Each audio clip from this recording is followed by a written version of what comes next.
Since the first public demonstration of radio by Nikola Tesla in 1893, no one ever thought of putting the 2 hours of music together until we created reggae2reggae.com.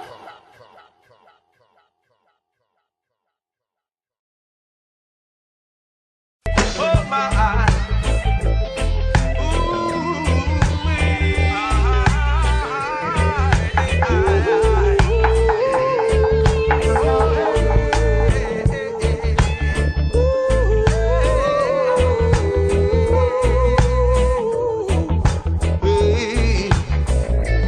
these words have been spoken by my master. Welcome to Celebrate Life on Shabbat Shalom. It is our days of preparation, day 14. One more day to go, and we're on Celebrate Life where we're getting ready for the proposal from the King. So as we move forward today, we are going to be looking at the Jewish perspective of the whole issue of getting ready for the betrothal. Oh my goodness. And so we're going to be looking at, getting ready for a proposal for marriage and from a Jewish perspective. And we're also going to be using that to parallel how we not just get ourselves ready for the King of Kings, but how we can use it in our plans to get ready for a earthly proposal. Because, as it is in the spiritual, so it is in the natural.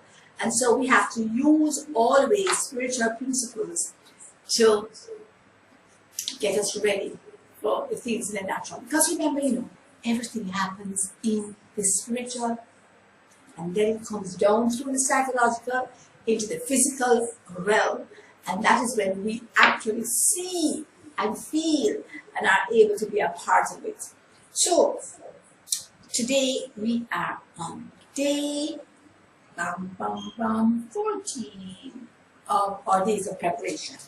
And as usual, we're going to go through the rules of Celebrate Life. And the first one is know where you're going. Rule number 1, know your driver. Rule number 2, 3 is pay as you enter. And 4 is celebrate the ride.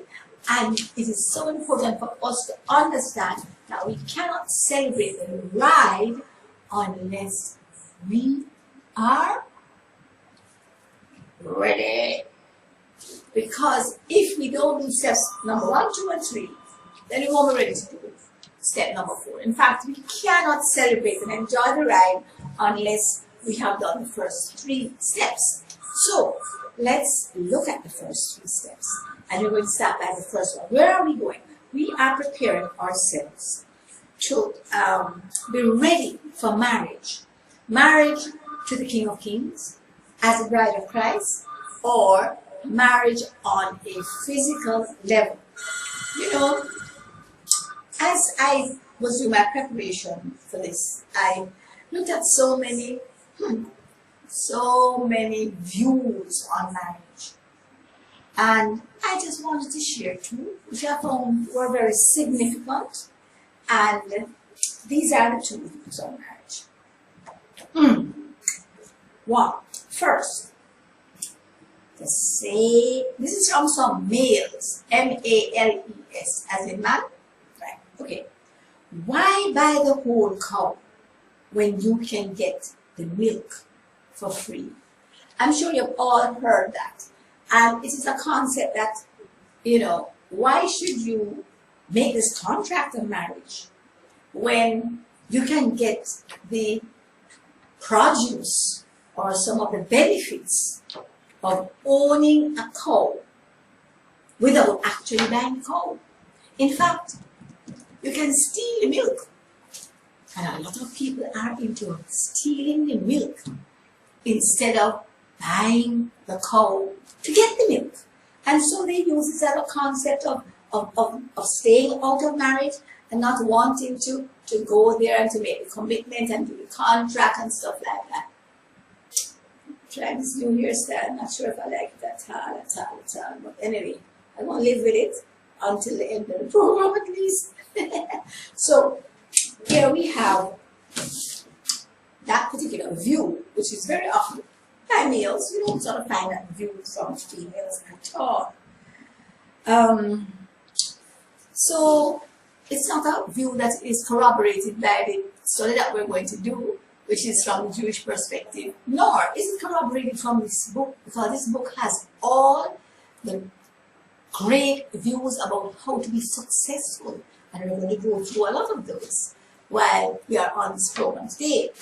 So the other day I was looking through again and I found this view, and this was a view from some more accomplished ladies who had made their way in the world, and ladies who had, oops, my eyes are watering. I wonder if I can get the fan adjusted, please, so that it's blowing right in my eyes. So we need to get the fan adjusted. This view is from the males, from the females in the situation, because we find that a lot of women now are so self-sufficient, they feel they don't need a man.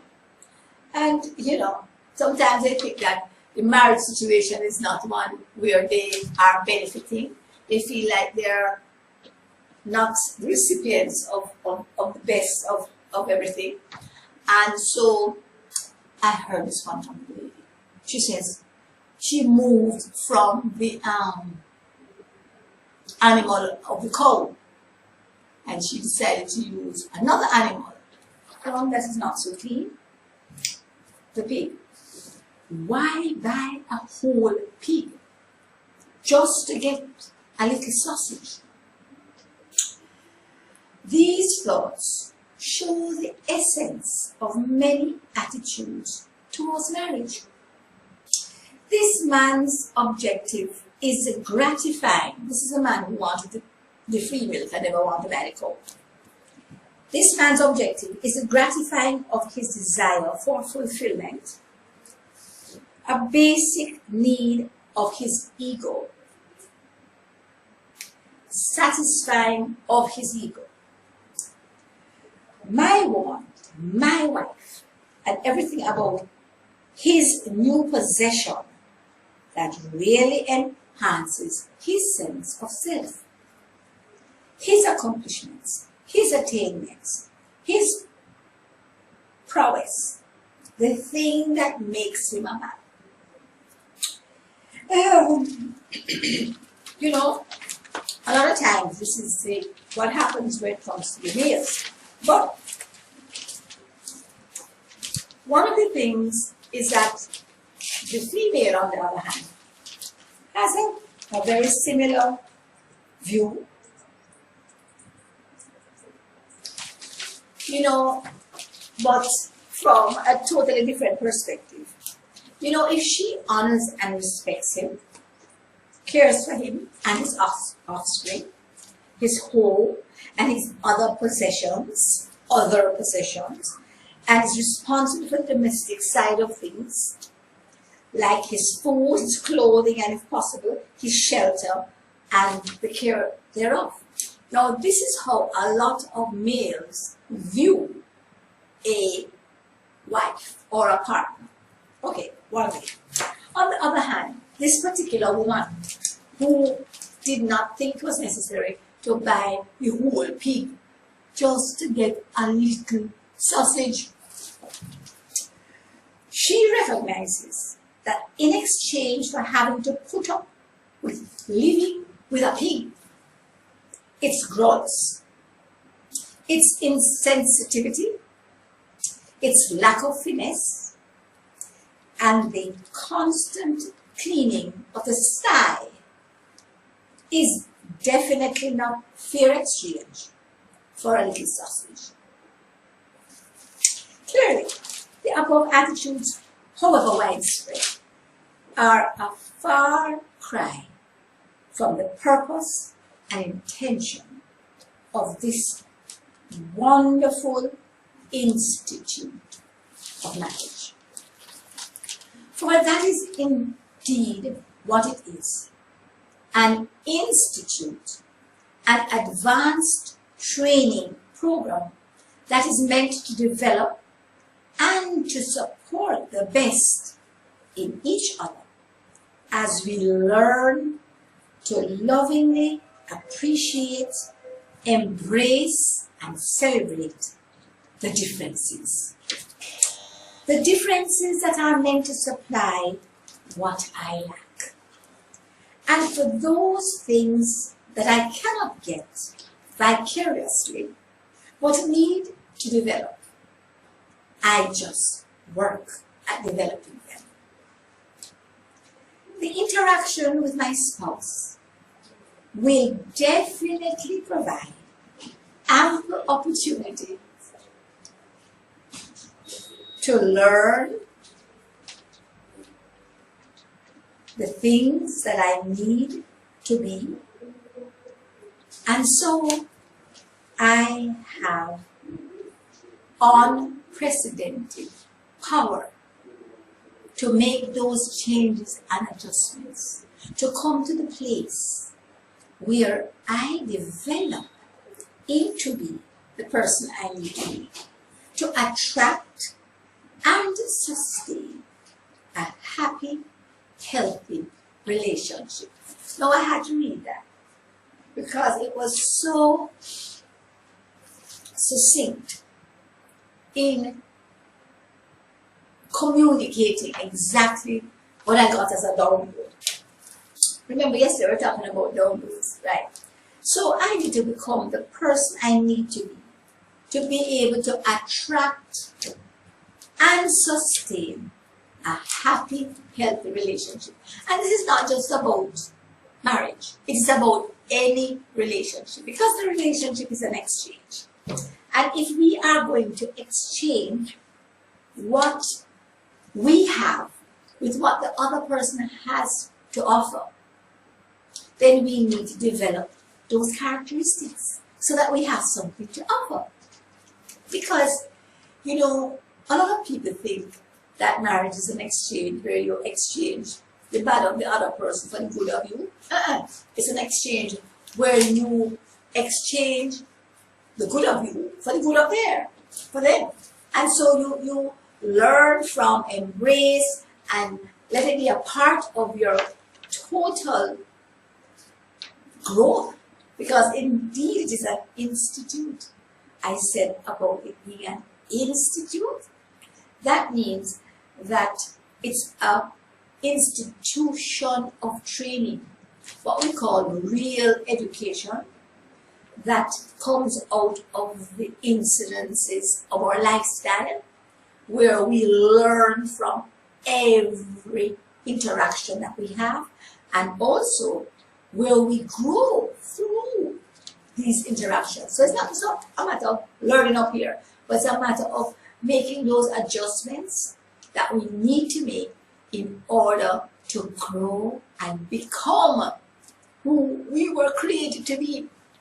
Because, you know, we were not created with everything that we need.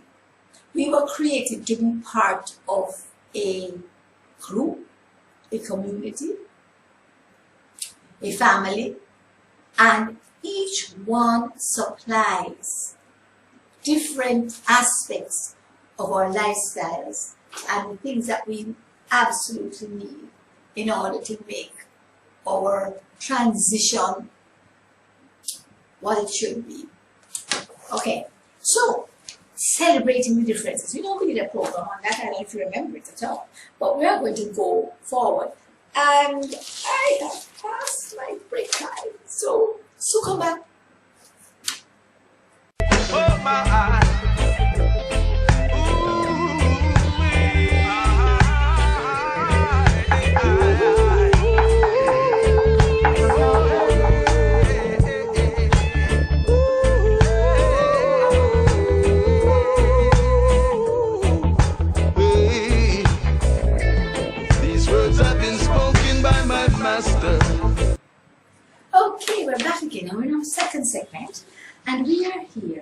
to look at the issue of the days of preparation, getting ready for the proposal. And we looked at some views, about marriage. One of those views is that if you can get the goods for free, why buy the whole animal? In the case of the male, he thinks that he doesn't need to buy the cow just to get a little milk, if he can get the milk free.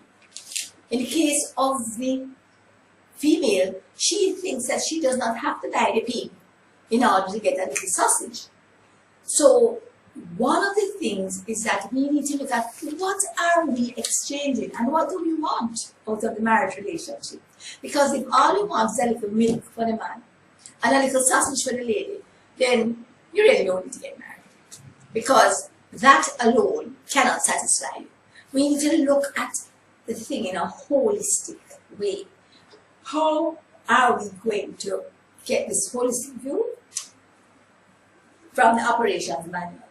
If you don't know how the thing operates or supposed to operate, how on earth are you going to even turn it on? You can't turn it on.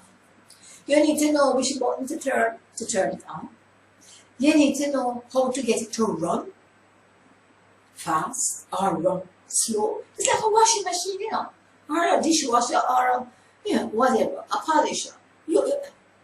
What sort of machines do people use nowadays? It's not like a microwave, because that is not a machine.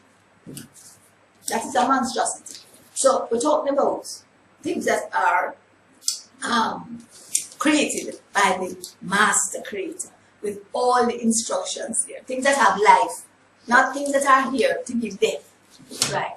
So that is so very important to identify and release so that I can evolve beyond those patterns and become the real me. Now, I look at several aspects of helping me to recognize myself. One of the things I found in marriage is that everything I was deficient in, my husband had abundance in it. It has always worked that way. Anything I was not good at, he was good at it. You see, like how I could not find a more patient man to overcompensate for my impatience. I couldn't find somebody who is more, calm and cool about issues that happen, non-reactionary. And it was that he was non-reactionary, just that he reacted without becoming agitated. Let's just put it that way. Reacted without becoming agitated. So whatever was the issue, the interaction was always balanced, because I always swung to this side and he always swung to that side. And I appreciated and embraced the difference, because I realized it was supplying something that I did not have. So this is how we need to look at that. So the number one source of preventing myself from creating and just relying on what I wanted wakes me up to the reason and causes of my disappointment without blaming and shaming myself. We're looking at how the Holy Spirit keeps us online here. He wakes me up to the reasons and causes of my disappointment without blaming and shaming me. Making conscious my efforts at constantly sabotaging my chances at loving relationships. Now, one of the things I'm looking at here are the blockages that we all have to these relationships. Our expectations are that It is supposed to come to bring us something. And so we have certain blocks. I don't want this, I don't want this, I don't want this, and I don't want this. On the other hand, we have the opportunity of using it as a catalyst for the development of those things that we want to see in ourselves. So we have to identify the patterns and make decisions that is not the route that we want to take.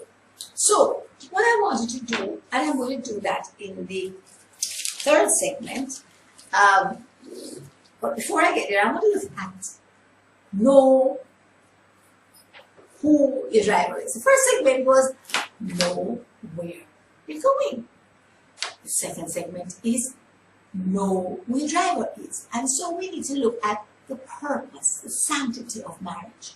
And so if you do not understand the purpose of a thing, you are going to abuse it. If you don't understand that a broom is not a screwdriver, it is a broom, so you use it to sweep. Now if you use the broom to try and open screws, first of all, it won't work, and secondly, it will only mash up the broom, because the poor broom who wants to go on a smooth flat surface is now going to be faced with all of these little indentations and screws and what have you. You got the picture? If you do not know the purpose of a thing, you will abuse it. What is the purpose of marriage? Whoa! It has so many things. First of all, I think it is to counteract loneliness. It is to complete a person, and this is why the person has to be different. So they have to supply what is different from you. So this is a loneliness. So you have company all the time. You know, it's great to have things. You know, the other night I wanted to go to this play, and I said, oh Lord, send somebody. I want to do this play, but I'm not going alone. I need company.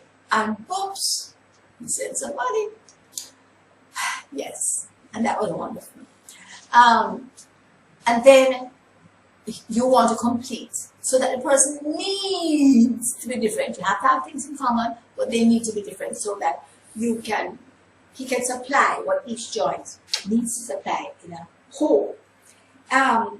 Then there is the issue of procreation, right?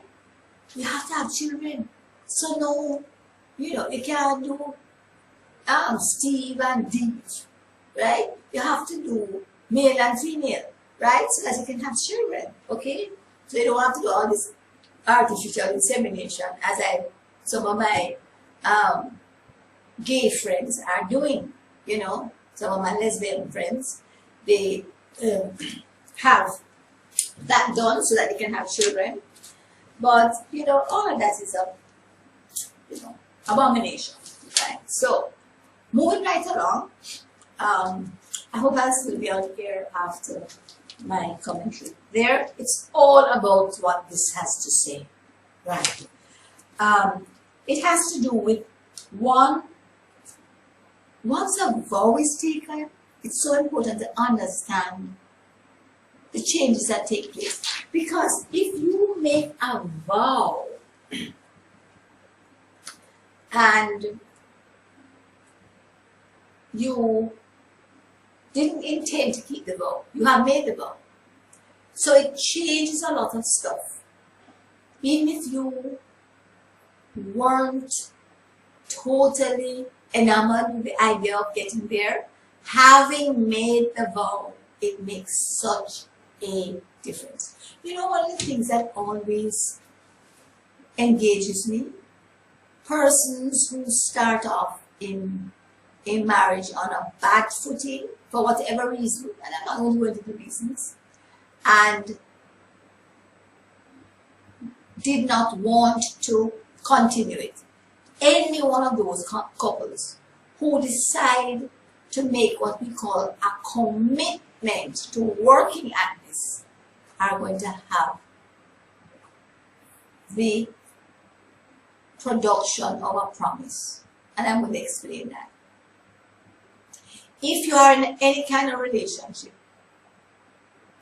and you have made a commitment to this relationship, and you decide that you're going to continue the relationship and work at it, you're going to get the fulfillment of a promise, right? Because whatever promises you made as the commitment, as in the marriage vows, you shall have them actualize in your situation because you've made a commitment. And so it can be a very pleasurable place to be, because what I found, I study marriages all in the Bible. And one of the things that very often engage me and I'm very interested in is all these multiple marriages in the Word. And if you look and compare all the purposes for the different, every marriage is for a purpose, right? All the different marriages, for instance, of Abraham, and all the different purposes that fulfilled. I was looking once at the marriages of Jacob, and how he loved Rachel and worked for her 7 years, and then got Leah. Oh my gosh, what a thing to forget Leah. Oh my goodness, he didn't like her, he was interested in her, but he fulfilled his responsibility towards her as a husband. And I'm here to tell you, at the end of his life, his request was, bury me with Leah. Rachel predeceased him, Leah predeceased him, and I think he got married again. He didn't want to be buried with Rachel, who was the love of his life, who bore him his 2 favorite sons. Well, at the time they were his favorite son, but guess who Leah bore him? She was the mother of Judah. And who was Judah? This was a tribe that the promise came from, i.e. Jesus. So we need to understand that even though they had all of these challenges during the lifetime, he came to respect, love, and be committed to Leah. And that's where he wanted to be buried. Because Leah was the mother who bore the promise. The promised one was going to redeem the whole world. So nobody look at these marriages that are challenged and problematic and think that, oh my goodness, I want to get out of this. It's an opportunity to grow and to learn and to become a carrier of the promise. So we'll talk a little bit more about that when we come back in the next segment. So come back. Oh my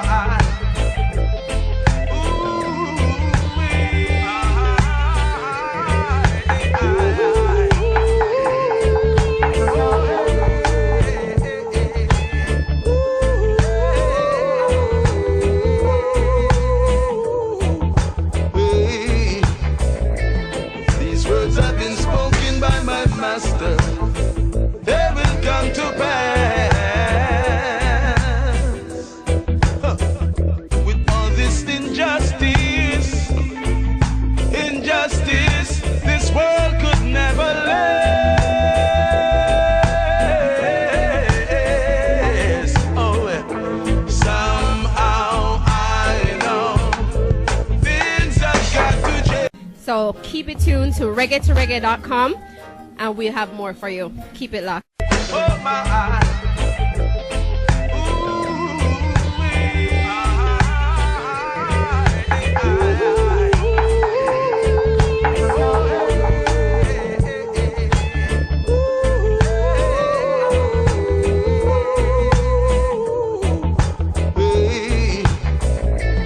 these words have been spoken by my master.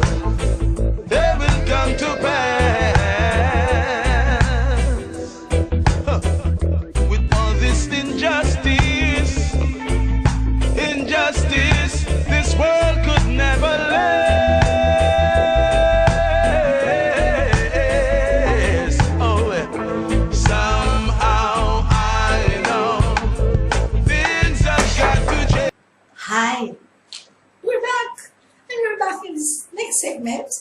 of days of preparation, 40 minutes. Shalom, Shabbat. Shabbat, Shalom. Right? And we are looking at this very, very special day when we need to stop and consider. We need to look back. We need to enjoy the day. What are we to do on Shabbat? It is supposed to be a day when we have no work. Right? But it's a day when we have rest and enjoyment and reflection and interaction and fellowship and just a wonderful time of just closeting ourselves with our Creator, God, and also just enjoying all of His creation. And remember, His creation is everything that is around, including the people and things and the all that He has given us, even the creative spirit that He has given us as individuals, to be able to enjoy all of this life, the abundant life that He has given us. Right? We need to embrace it and enjoy it. And Shabbat is just it is my favorite day of the week. And so I guess I just learned to really revel in it. And I don't care what's going on. I enjoy my favorite day.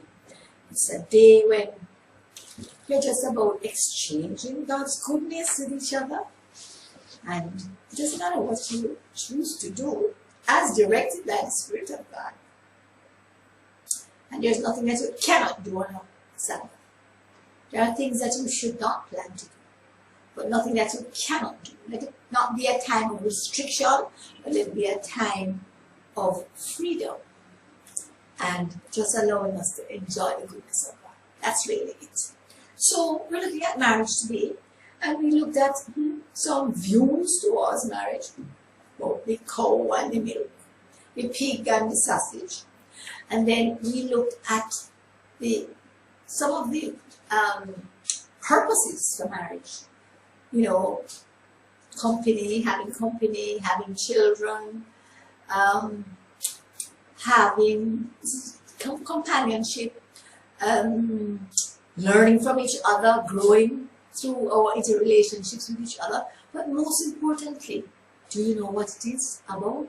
About being a carrier of the promise, getting us ready for the promise. And in the case of Jacob and Leah, Leah brought forth the promise, and at the end of Jacob's life, he says, "Bury me with Leah."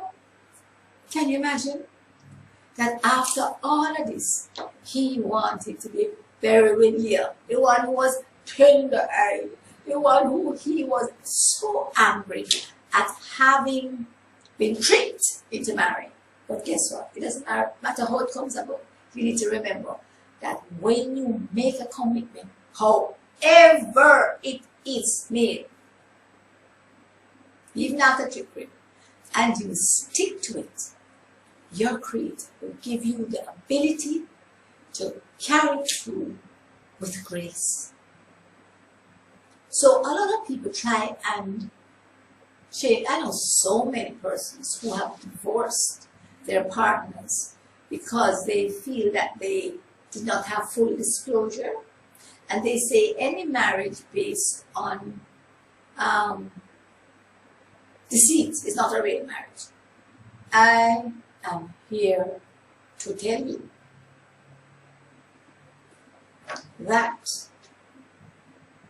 I don't know any marriage that is not based on a deceit. Because when a man is courting, he is going to put his best foot forward and, conceal the worst things about him because he hopes to change. And I'm here to tell you, when a woman is intent on finding a man, you're not going to see her bad parts at all. So know that. So this is why my prescription for trying to find a man or a partner is to not look forward. I am telling you. That's why I got married both times. I just I'm not interested in no marriage, not at all. I just want you to be my friend.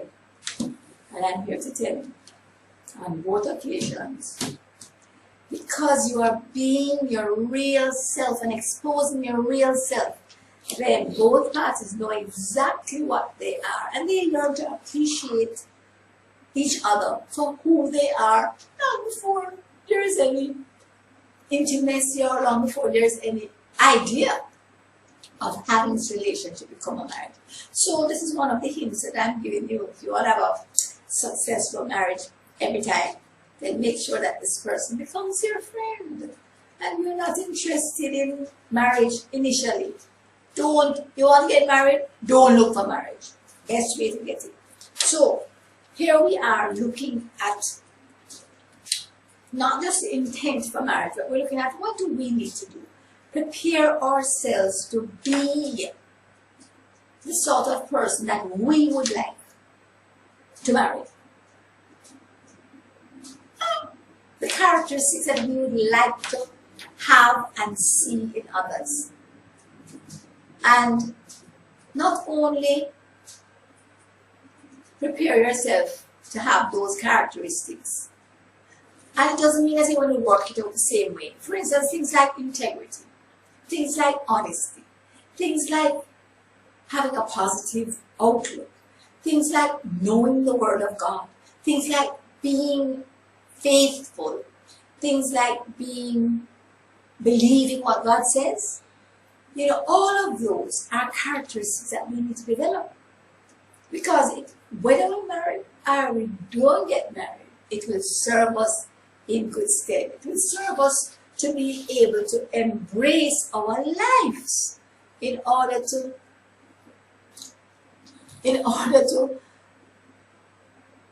be comfortable and be happy with who we are, whether we're married or not married, you know. And so engaging in the pursuit of becoming who we were created to be is really where we need to pay as you enter. We need to just put all our eggs in that basket. Don't let anybody tell you that, oh, you have to do this, you have to go here, you have to do this to get married. You have to do one thing. Seek first. Seek first. If it is that your creator, who created you, who created the other party, who created marriage, says that you have to seek first the kingdom, and he will now adjust and add this marriage desires of your heart to you. Who is it that could possibly tell you that there are other routes to get in there? Routes like, you know, you have to go to certain places, you have to network, you have to let people know what you have and what you can do. He says get involved in the building of the kingdom. That's how you must get involved. That's how I got married every time. I was all over the place doing evangelism here, showing films to show on the street side, and doing this and doing that. And then other persons notice, I think I would like to get involved in doing this sort of thing with somebody else. And that is how we really meet our soulmate. Now, in the next 30 days, we are going to be looking up after tomorrow, after Sunday. We are going to be looking at almost 30 days of how we really get prepared for a proposal, becoming those things, and it's going to be exciting.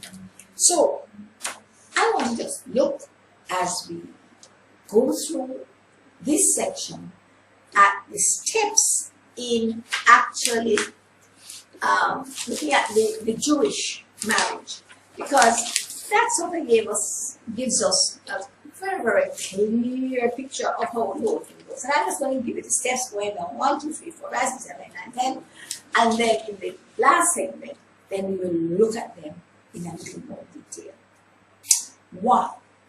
First of all, the Bible is our best wedding album. We have pictures of all different steps towards actually choosing a bride, etc. Step number 1, choosing the bride. The bride is especially chosen, and the father of the groom oversees it. Remember, the father of the groom sends his servant to go and get a bride for his son. So it's the father of the groom that oversees it. And Abraham actually chose Rebecca for Isaac, right? And as a result, that's how it has to start. You need to get some sort of a covering involved. Secondly, the bride price. They have to agree on how much they're going to exchange. Meaning, what are you going to provide for the bride? It's not that the bride is being bought. It is that if you are taking this person out of the comfort and support of their parent, what are you going to prepare to provide? So you arrange that long beforehand, and then you can go away and go get it, right? Not a quick thing, this, right? 3, then you have the betrothal, right? This document, they call it the ketubah in the original Hebrew, but it was presented to the bride's family. It was stating how the groom is going to provide for the bride. That's what it's all about. And then the 4th step is the consent of the bride.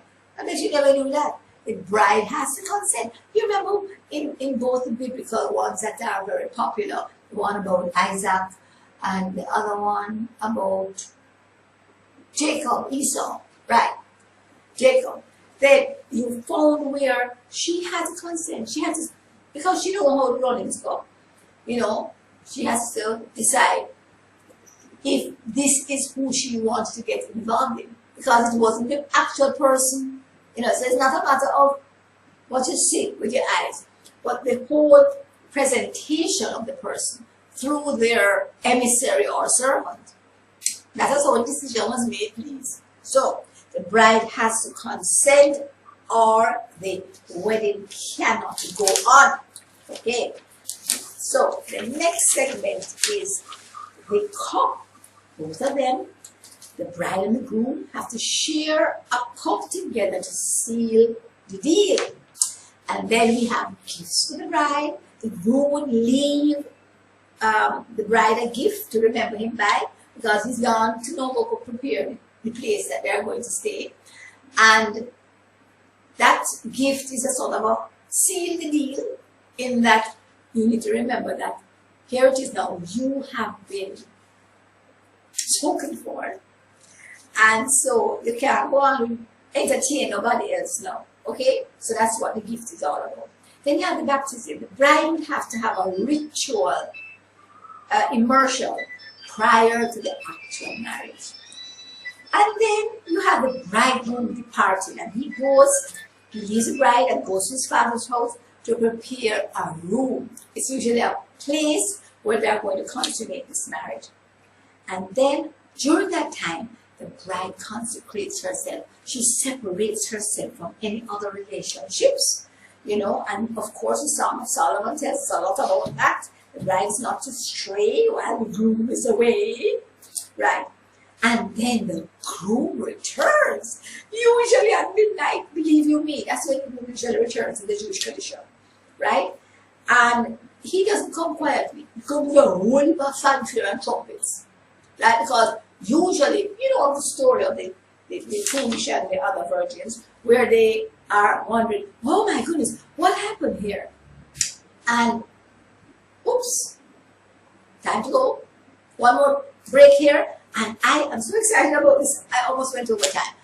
So come back. Oh my.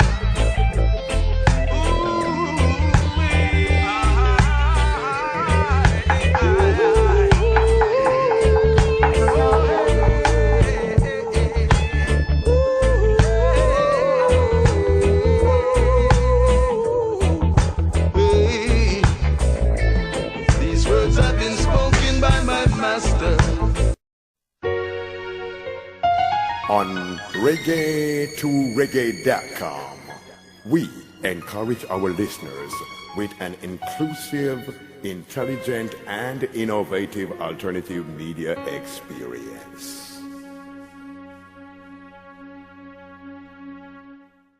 Oh my.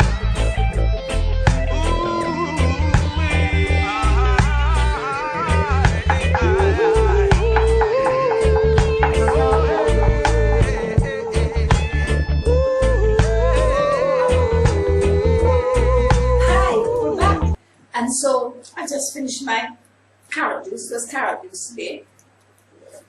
And we are looking at different steps in the Jewish marriage because we are in our days of preparation and we are at day 14. And we are looking at all the different views of marriage and some of the purposes of marriage and the reason why we need to look at the biblical mandate if we want to have a successful marriage. It's not about who the other party is going to be or become. It is about who you need to become before you engage in the marriage. What all the purposes are for the different challenges that we face in life is to make us become the person that we need to be to interact successfully in a marriage situation. All right? So we're looking at that. So we looked at all the different steps in the Jewish marriage, and we looked at the ancient Jewish wedding where we had the choosing of the bride, and then the bride price, and then the betrothal, and then the bride has to consent. And then we looked at the groom. No, we never got there yet. Oh, the cup. And then the gifts for the bride, and then the baptism, and then the bridegroom departs, and then the bride is consecrated because she has now got to keep herself free for the bridegroom, meaning no more other commitments to anybody else. And then the groom returns, usually at midnight, with a lot of trumpets and fanfare. It's not a private return. This is how the groom returns in the Jewish lifestyle. And then, you know, there's one thing that really hits me when I look at this, and it's about the fact that they are going to be one. And it's the same word used in the Shema, which means that the Lord thy God is one. And thou shalt love the Lord thy God with all thy heart, soul, mind, and strength. But this means one in unity. It is also used when the man and the woman becomes one. So it's like how the egg becomes one. The egg is one, but it has a yolk and a white, you know, whatever. And the next thing is the room. Remember that he went away to prepare a place for her to consummate the marriage, right? And that is what is going to happen when we get ready for the marriage and the proposal of the king, because he's gone away and he's got to prepare that place where we're going to consummate the marriage. It's going to start with the marriage supper. Anyway, that is for next week and next month. So we haven't finished with this parallel for the Jewish wedding. After that, the groom and the bride would consummate the marriage in the room. They would spend 7 days together in the room. 7 days. Wow. And then they would have the marriage feast, the celebration of the feast, and to celebrate the marriage. And there's music and dancing and food and all sorts of stuff. You know, the Eastern cultures, and it is not just Eastern, because I have a nephew who got married to an Ethiopian, and we went to the wedding, and it was days going on. We had the Christian part, and then we had, oh my goodness, it was so beautiful. And then we had the ethnic part, and then we had all the different offerings, and you know, the part that the parents played and friends played and everybody. Oh, and then I had another friend who was Indian and had the whole traditional wedding again, a whole week. And we had the Christian part and we had the other part.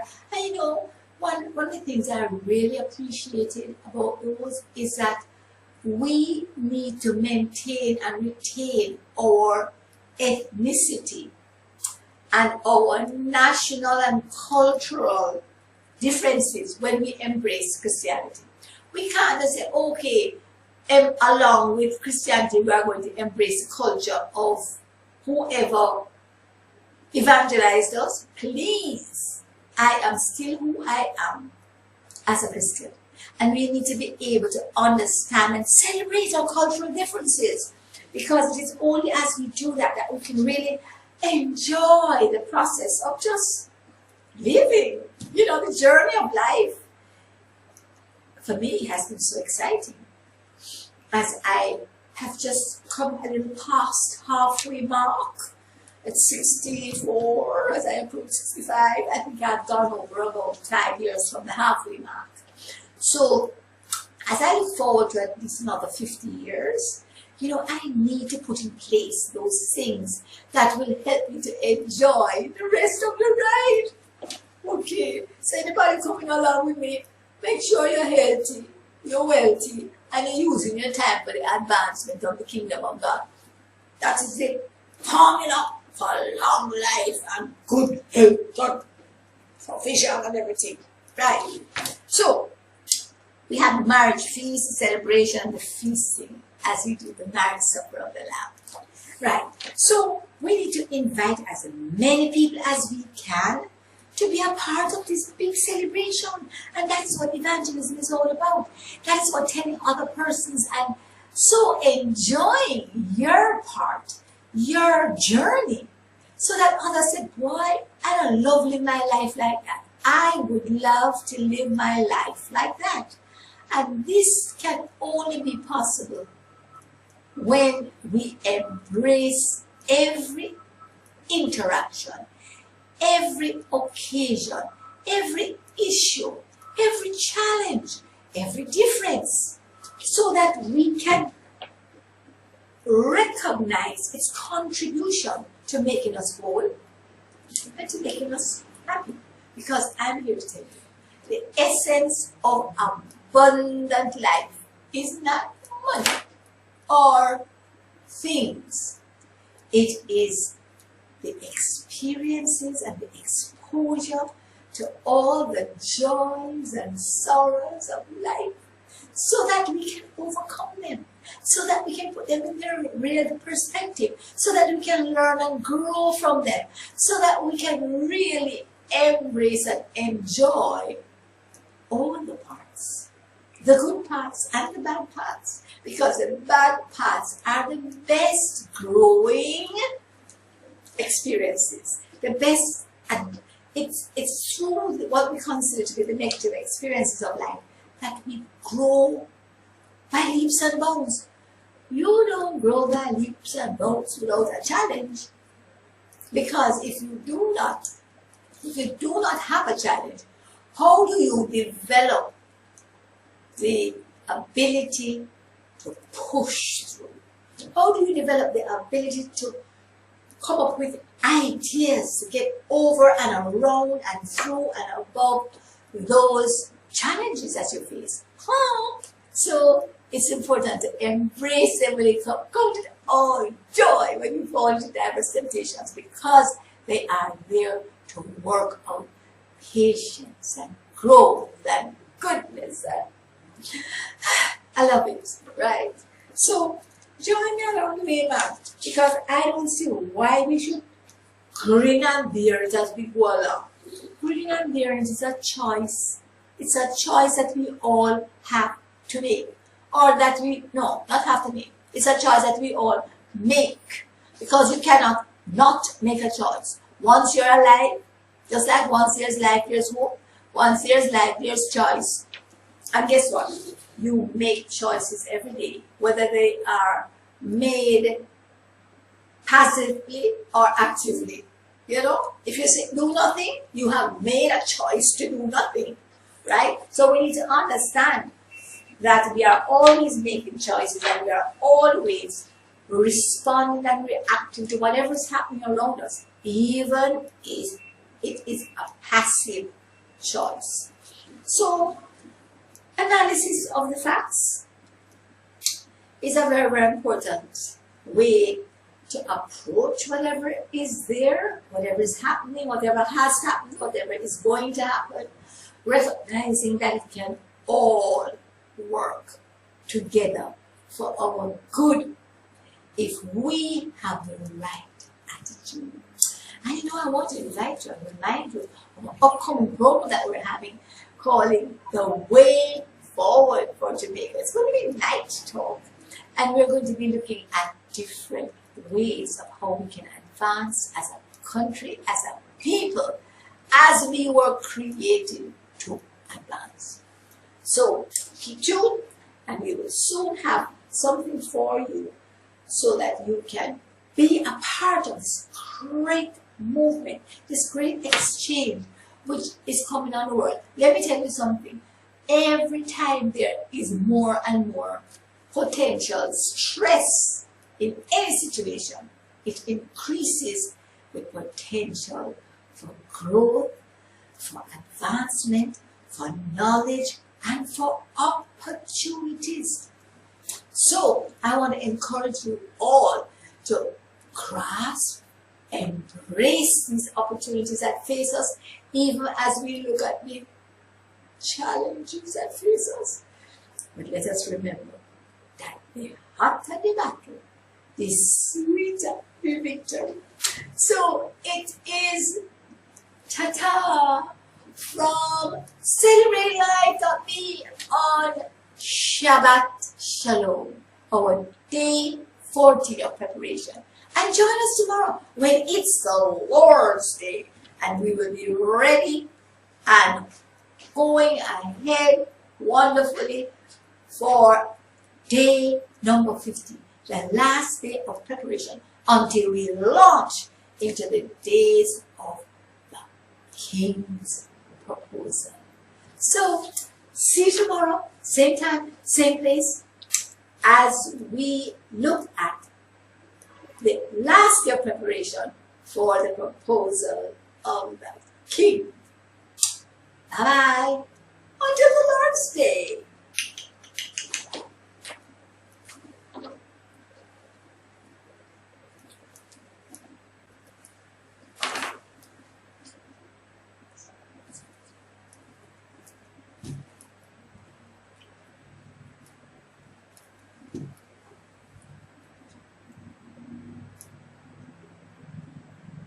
Oh my,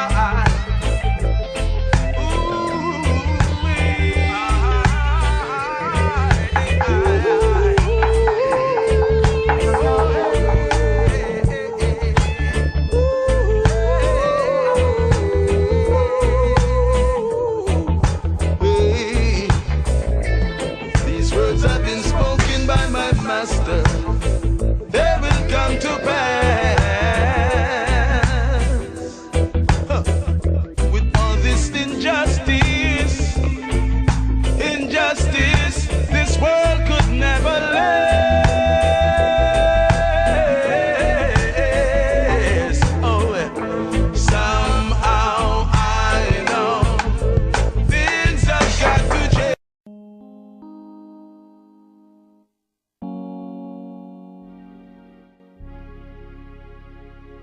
Since the first public demonstration of radio by Nikola Tesla in 1893, no one ever thought of putting the 2 hours of music together until we created reggae2reggae.com.